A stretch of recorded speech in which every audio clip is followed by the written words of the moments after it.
Today we'll be talking about 3 cases and their motives and intent.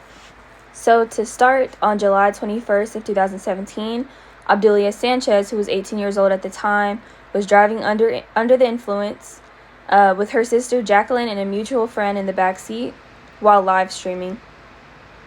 She veered off of the road and lost control of her car. Both passengers who were not wearing seatbelts were ejected, and it killed her younger sister.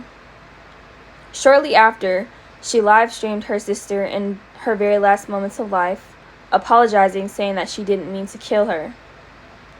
She said that her reasoning for this was because she had over 5,000 followers and knew that it would help her sister get a decent burial.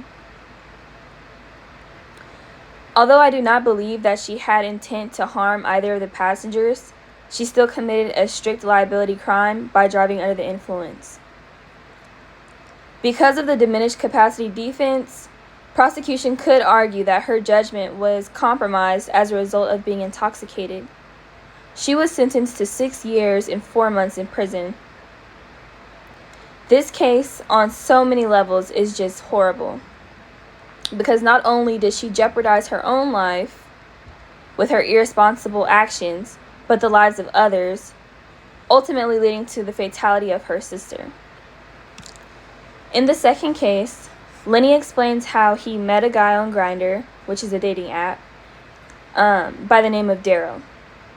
And Daryl tried to pursue Lenny, and they had conversations regarding having sexual intercourse in the future. Lenny was very, very firm on his boundaries that he wanted to use protection, but Daryl would constantly try to talk him out of it. After meeting up, they proceeded to have sexual intercourse, and Lenny was sure that Daryl used protection. However, in the coming days, he felt sick and went to get tested at Planned Parenthood. He found out that he was positive with HIV.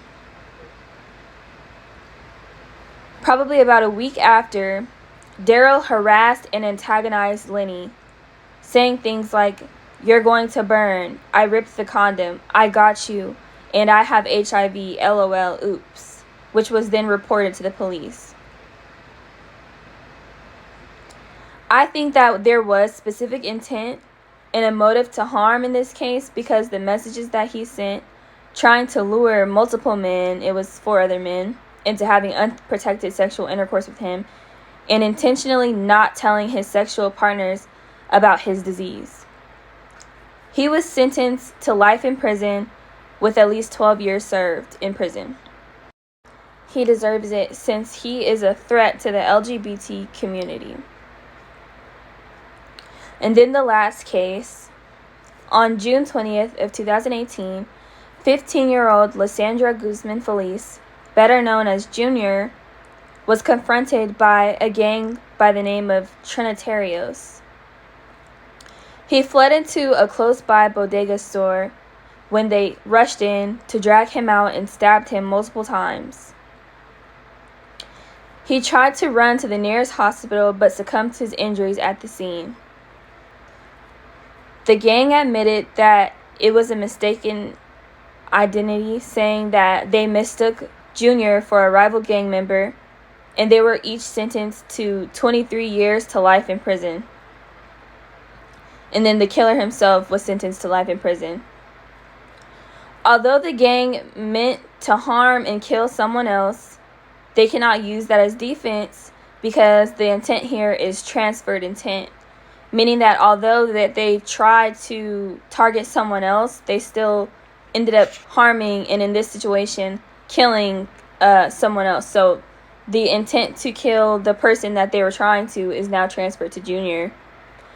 In this case will always be so heartbreaking because Junior was only 15 years old. He was an aspiring police officer who did very well in school, according to his mother, and he had his whole life ahead of him.